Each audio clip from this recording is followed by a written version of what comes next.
పరేషానీ లేకుండా 10 ఏళ్ళు ఏ బాధ లేకుండా మరి హైదరాబాద్లో సుకూన్గా ఉన్నాం, అందరం మంచిగా ఉన్నాం. మరి కాంగ్రెస్ గవర్నమెంట్ వచ్చినాక 2 ఏళ్ళలో ఏమేమవుతుందో నాకంటే బాగా మీకే తెలుసు. తెలుగులో ఒక సామెత ఉంటుంది, కాకులను కొట్టి గద్దలకు పెట్టుడు అని. అంటే పేదవాళ్ళను కొట్టి పెద్దోళ్ళకు పెట్టుడు. అట్లున్నది వీళ్ళ కథ. ఎందుకంటే బతకనిస్తలేరు పేదవాళ్ళను. చిన్న మీరు ఎవరైనా సరే చిన్న వ్యాపారాలు చేసుకుంటోళ్ళు, చిన్నగా మీ పొట్ట గడుపుకునే తందుకు మీరు ఎవరైనా సతాయించకుండా, ప్రభుత్వం నుంచి ఏం ఆశించకుండా మీ వ్యాపారం మీరు చేసుకుంటుంటే ప్రభుత్వం మిమ్మల్ని బతకనియాలి. కానీ ప్రభుత్వం వచ్చిన గెట తయారైందంటే ప్రతి దానిలో పైనుంచి కింది దాకా మరి గుండాగర్ది, పైనుంచి కింది దాకా రౌడీలు, పైనుంచి కింది దాకా నెగిటివ్ पॉलिटिक्स तप्पा, नेगेटिव आलोचनలు तप्पा पॉजिटिव तो कुछ भी नहीं करे. 2 साल हो गए. केसीआर साहब क्या करे 10 साल में? केसीआर अगर हो सका तो अच्छा करने की कोशिश करे, गरीबों की मदद करने की कोशिश करे, गरीबों को प्लाटा दिलाए. जियो नंबर 58-59 के अंदर 1,50,000 लोगों को प्लाट दिए. जियो बाद में वो भी बस नहीं हुआ तो 1 लाख डबल बेडरूम घर बना के आपके जुबली हिल्स में भी 3,500 घरा दिए केसीआर साहब. वो काम करने की कोशिश करें. చేయగలిగితే మంచి చేసినాం తప్ప నష్టం చేయలేదు. కానీ ఈరోజు ఈ గవర్నమెంట్ వచ్చినాక మీరే కాదు అందరు బాధితులే. మీ అందరికి నేను ఒకటే గుర్తు చేస్తున్నా, మర్చిపోకండి మీరు. ఇవాళ ఈ గవర్నమెంట్ వచ్చి 2 ఏళ్ళు అయిపోయింది. ఇచ్చిన ఏ మాట నిలబెట్టుకోలే. 4,000 పెన్షన్ ఇవ్వలే, మహిళలకు 2,500 అన్నారు, అది లేదు. తులం బంగారం అన్నారు, స్కూటీలు అన్నారు, అది వికలాంగులు అయితే 6,000 పెన్షన్లు అన్నారు. ఏ ఒక్క మాట నిలబెట్టుకోలే.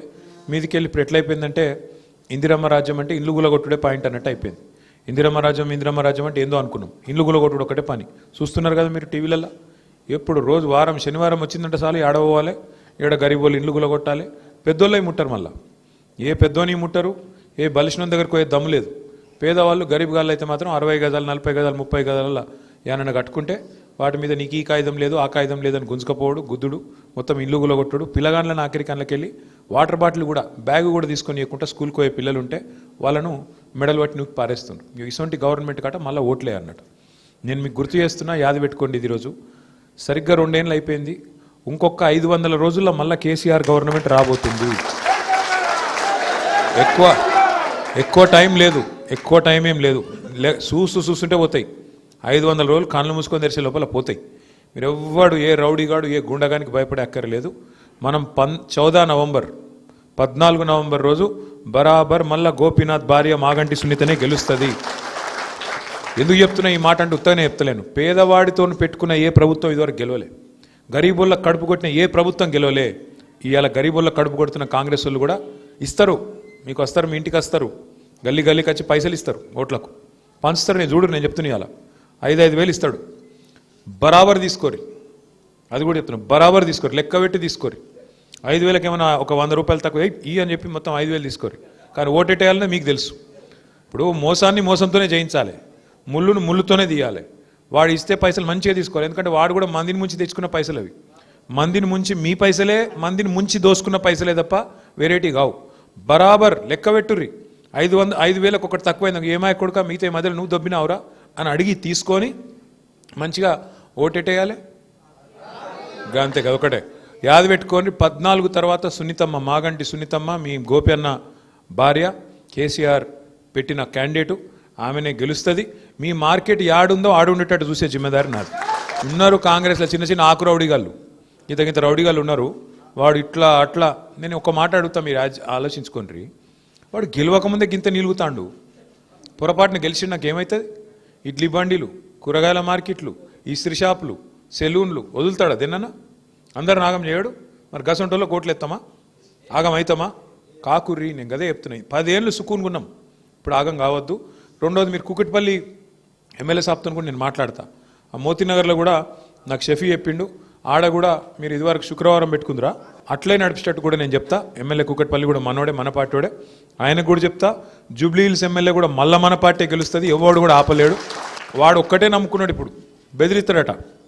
ఏమని? మీరు ఓట్లు వేయకుండా బెదిరిస్తారట, కాదంటే దొంగ ఓట్లు ఎత్తారట, ఇక లేదంటే ఆఖరికి పైసలతో కొనెత్తారట. అన్నీ మనకి ఎరుకున్న ఉపాయాలు, ఇవేం తెలివనియం కాదు. వానికి ఎంత తెలివి ఉందో మనకు అంతకంటే ఎక్కువ తెలివి ఉంది. మన తెలంగాణలో సామెత చెప్తారు, పొట్టోన్నెత్తి పొడుగోడు కొడితే పొడుగోన్నెత్తి పోషమ్మ కొట్టిందట. కాబట్టి మీరు అంత తెలివిగా మీరు కూడా ఆలోచన చేయాలి. आप सभी भाइयों से भी गुजारिश है मेरा, आप हम लोग भाइयों की तरह एक दूसरे के साथ 10 साल अमन खुशहाली और आराम से थे, सुकून के साथ थे. अब इन आने के बाद 2 साल में हर चीज़ बर्बाद कर दी। रियल एस्टेट तबाह हो गया, काम धंधा कारोबार तमाम हो गया। अब इस वास्ते मैं बोल रहा हूँ, ये रोजी रोटी की सवाल है, ये कोई बड़े बड़े बातों की सवाल नहीं है, बड़े बड़े चीज़ों की सवाल नहीं है। काफ़ी कुछ बोले आपको भी, ये करेंगे वो करेंगे, 1 तोला सोना देंगे बच्ची का शादी करे तो। केसीआर साहब 1 लाख रुपया दे रहे थे, मैं 1 तोला देता हूँ बोले उस ऊपर से। अब सोना तो छोड़ो, सोने नहीं दे रहा इन गरीबों को, सोना तो छोड़ो, सोने ही नहीं दे रहा गरीबों को। कब बुलडोजर आता कि हमारे घर पे, कब मार देता, क्या है कि कब हमारे शाप उड़ा देते, क्या करते। ये हालत है आज, जो बेहाल कर दिए कांग्रेस वाले 2 सालों में हर किसी को। उनको बेहाल करना, उनको बेचैन करना और उनको बेदखल करना हमारी जिम्मेदारी है। मैं आप भाइयों से कहता हूं, निशान तो याद है ना, कोसी है, बस बस बस। एम्बेसडर कार है, तगड़ी चीज है, अच्छी चीज है, और उसको चलाना भी है और आगे चलना भी है। ये कंटेस्ट जो है, इलेक्शन जो है, कार और बुलडोजर के बीच में हो रहा है, याद रखो आप। कार इधर है, बेकार उधर है, तो आप याद रखो, कार के निशान पे वोट दो, अच्छी तादाद से जिताओ।